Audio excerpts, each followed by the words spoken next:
Il dit qu'il ne sera pas intimidé. Et pourtant, tout le système se replie. Aujourd'hui, un procureur fédéral s'est assis devant le Congrès et a dit une phrase que personne à ce niveau ne prononce jamais à voix haute. « Je ne serai pas intimidé ». Il s'appelle Jack Smith. Il a dirigé une enquête qui, selon ses mots, a produit une preuve au-delà de tout doute raisonnable de crimes graves. Et pour ce travail, l'ancien président des États-Unis l'a traité de disgrâce pour l'humanité, de criminel, et l'a qualifié de Deranged Jack Smith 185 fois sur Truth Social. Ce n'est pas une insulte, c'est une stratégie.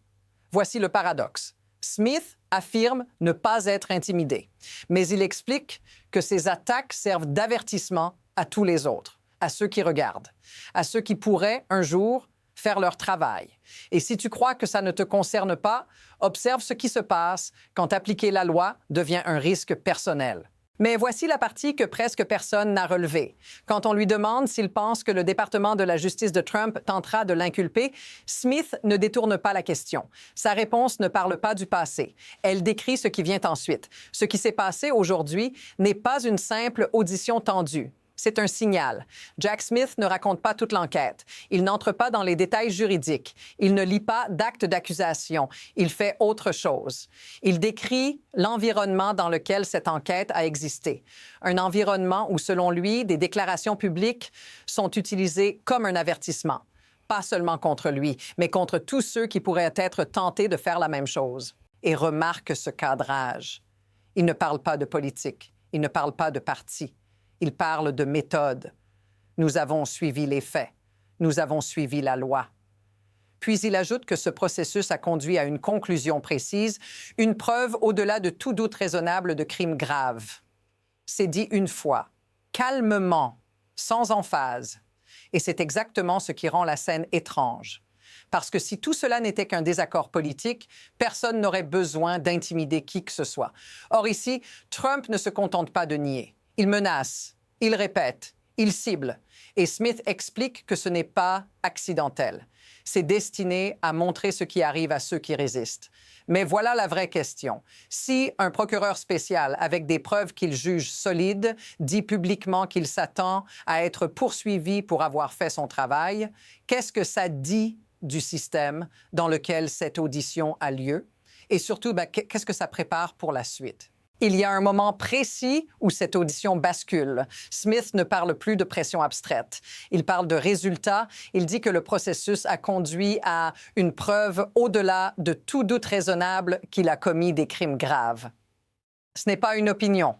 C'est une affirmation factuelle fondée sur son enquête. Et il ajoute une phrase clé. « Je ne vais pas prétendre que cela n'est pas arrivé parce qu'il me menace. » Observe ce qui manque. Il ne dit pas « selon moi ». Il ne dit pas « potentiellement ». Il parle comme quelqu'un qui sait exactement ce que contient le dossier. Et c'est là que la contradiction devient visible. Si ces preuves existent, si elles sont aussi solides qu'il le dit, alors la réaction logique serait de les contester devant un tribunal. Mais ce n'est pas ce qui se passe. À la place, Trump répète les attaques personnelles encore et encore. 185 fois le même surnom, comme si la répétition pouvait remplacer la réfutation. Puis vient la question la plus lourde de toute l'audition.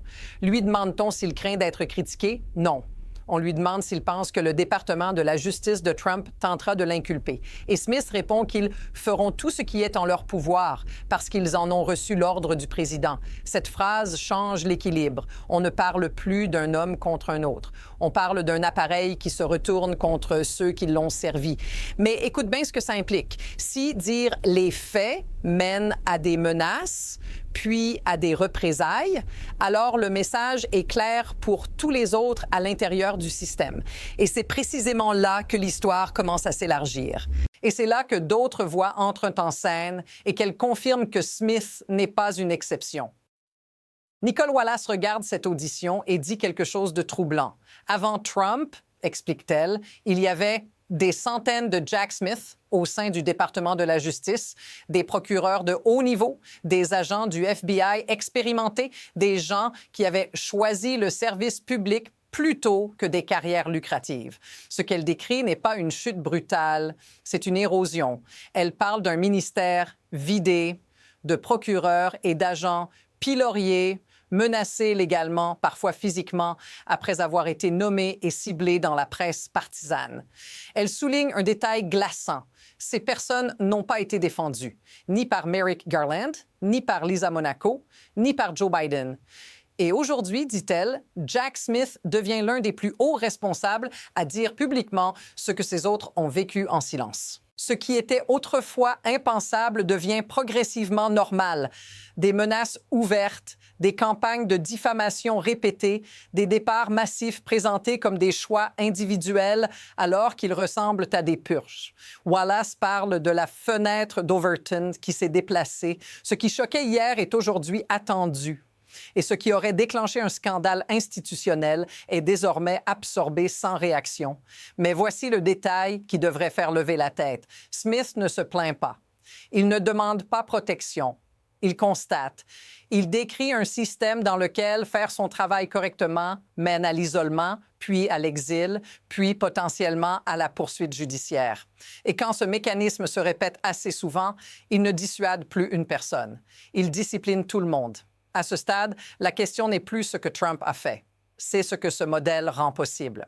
Et à partir de là, tout s'accélère. Pas avec une seule décision spectaculaire, mais avec une série de mouvements rapides, presque mécaniques. Wallace rappelle que des départs ont eu lieu comme des forêts entières tombant d'un coup. Des procureurs seniors, des agents du FBI chevronnés, des gens qui connaissaient les règles et qui, justement pour cette raison, ont choisi de partir quand on leur a demandé de les plier. En parallèle, Smith décrit le danger réel des menaces. Pas comme une abstraction médiatique, mais comme un fait opérationnel, menaces de mort, pression juridique, campagne coordonnée. Et pendant que ces pressions s'accumulent, l'institution reste silencieuse, aucun bouclier, aucune défense publique, juste une attente tacite. Si c'est trop lourd, tu pars. Puis un autre élément se superpose. Smith explique qu'il est presque certain qu'on tentera de l'inculper. Pas parce qu'il a échoué, mais précisément parce qu'il affirme avoir réuni des preuves solides. C'est là que la logique se retourne complètement. Le risque ne vient plus de mal faire son travail. Il vient de le faire correctement. Observe la vitesse de cette bascule. Menaces, isolement, départ, puis représailles annoncées. Aucun de ces éléments, pris isolément, ne déclenche une alarme nationale. Mais ensemble, ils forment un mini-système de crise. Un système où chaque étape rend la suivante plus facile. Et à ce stade, une question devient impossible à éviter. Que se passe-t-il si ce mécanisme continue à tourner? À ce point, l'histoire cesse d'être institutionnelle. Elle devient personnelle. Parce que ce mécanisme ne reste pas enfermé dans une salle d'audition à Washington. Il glisse vers l'extérieur, vers la vie ordinaire, vers toi. Quand un procureur explique publiquement que faire son travail peut mener à des menaces, puis à des poursuites, le message ne s'arrête pas au département de la justice. Il est entendu partout, par les fonctionnaires, par les policiers, par les juges, par tous ceux dont le rôle dépend, en théorie, de règles stables. La leçon implicite est simple. La protection n'est plus garantie. La loyauté compte plus que la compétence. Et ça se traduit concrètement. Les décisions deviennent plus lentes. Les dossiers sensibles sont évités. Les choix difficiles sont repoussés. Pas parce que les gens sont corrompus, mais parce qu'ils sont rationnels. Personne ne veut devenir le prochain exemple. Personne ne veut voir son nom répété des centaines de fois en ligne, associé à des menaces, pendant que l'institution regarde ailleurs. Ce n'est pas une crise spectaculaire, c'est une usure, une autocensure silencieuse, et elle finit toujours par toucher ceux qui n'ont rien demandé, les citoyens ordinaires, les affaires qui ne sont plus poursuivies, les abus qui ne sont plus investigués, pas par malveillance, mais par prudence. Si cette sensation te semble familière, si tu reconnais ce glissement lent où le risque remplace la règle, dis-le en commentaire. Parce que ce sentiment n'est pas idéologique, il est vécu. Et c'est précisément pour ça que cette audition ne parlait pas seulement de Jack Smith. Elle révélait comment un système commence à se reconfigurer sous pression. À ce stade, il faut prendre de la hauteur. Pas pour minimiser, mais pour comprendre le mécanisme. Ce qui permet à cette situation d'exister n'est pas le chaos, c'est l'incitation. Un système où la visibilité compte plus que la procédure, où le bruit punit plus efficacement que la loi protège. Regarde comment tout s'articule, les attaques sont publiques, répétées, spectaculaires. Elles ne visent pas seulement à discréditer. Elles servent à créer un coût social, un coût professionnel, un coût personnel. Et ce coût est visible par tous. Smith le dit lui-même. Ces déclarations sont aussi un avertissement à d'autres. Le pouvoir ne passe plus seulement par des décisions formelles, mais par la démonstration de ce qui arrive à ceux qui résistent. Pendant ce temps, l'institution fonctionne à l'inverse. Elle est lente, prudente, silencieuse. Elle valorise la discrétion, la retenue, le respect des règles non écrites. Résultat, l'asymétrie est totale. Le spectacle avance vite. La procédure, elle, recule sans bruit. Et dans ce déséquilibre, celui qui respecte les règles se retrouve exposé. C'est là que le système révèle quelque chose de dérangeant. Il n'a pas besoin d'être entièrement contrôlé pour être neutralisé. Il suffit que suffisamment de gens anticipent le risque. Il suffit que l'idée de représailles devienne crédible. À partir de là, beaucoup se régulent eux-mêmes. Sans ordre explicite, sans purge officielle, ce n'est pas une prise de pouvoir brutale, c'est une redéfinition silencieuse des incitations. Et une fois qu'elle est en place, elle est très difficile à inverser. La vraie question devient alors, jusqu'où ce mouvement peut-il aller? À partir d'ici, deux trajectoires se dessinent et aucune n'est théorique. La première est celle que Smith décrit implicitement.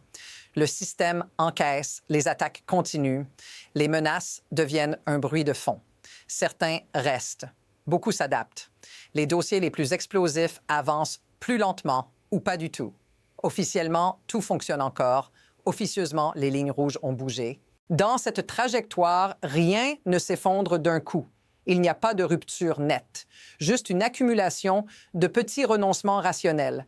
Personne n'annonce qu'il ne fera plus son travail. Il le fait autrement, plus prudemment, plus discrètement, avec moins de risques personnels. Et ce glissement est presque invisible jusqu'au moment où une affaire majeure n'est plus traitée comme avant. La seconde trajectoire est plus instable. Elle dépend d'un facteur précis, l'exposition. Smith parle d'un possible volume 2 de son rapport qui pourrait être rendu public si la Cour l'autorise. Plus d'informations, plus de détails, plus de faits, et avec eux une pression inverse. Car plus les preuves sont visibles, plus il devient coûteux de prétendre qu'elles n'existent pas. Mais cette voie a un prix. Chaque nouvelle révélation augmente aussi le niveau de confrontation. Plus de spectacles, plus de menaces, plus de tentatives pour discréditer ceux qui parlent. Le système est alors tiré dans deux directions opposées. Transparence contre intimidation, procédure contre démonstration de force. Et remarque bien ceci, Smith ne dit pas laquelle de ces trajectoires va l'emporter. Il décrit un mouvement déjà en cours, une dynamique lancée. Et une fois qu'un système entre dans ce type de tension, la prochaine étape ne se décide pas dans une salle d'audition. Elle se décide par la réaction collective ou par son absence. Et c'est là que l'histoire boucle. Voilà l'idée centrale qu'il faut garder. Cette audition n'était pas un procès. Ce n'était même pas vraiment une confrontation politique. C'était une démonstration. La démonstration qu'un système peut être déplacé sans changer une seule règle écrite. Il suffit de rendre le coût de la vérité suffisamment élevé. Jack Smith n'a pas dit « Trump appartient à la prison » comme un slogan. Il a dit qu'il avait des preuves, qu'il avait suivi la loi et que, pour cela, il s'attendait à être puni. Cette inversion est le cœur de l'histoire. Quand prouver devient dangereux, le problème n'est plus la culpabilité d'un homme. C'est la redéfinition silencieuse de ce qui est permis. Et c'est là que tout se rejoint. Les menaces répétées, les départs silencieux, le spectacle permanent, l'institution qui se replie pendant que le bruit avance. Rien de tout cela n'est accidentel. C'est un nouvel équilibre en train de se former. Un équilibre où la question n'est plus « est-ce vrai ?», mais « est-ce que ça vaut le risque ?»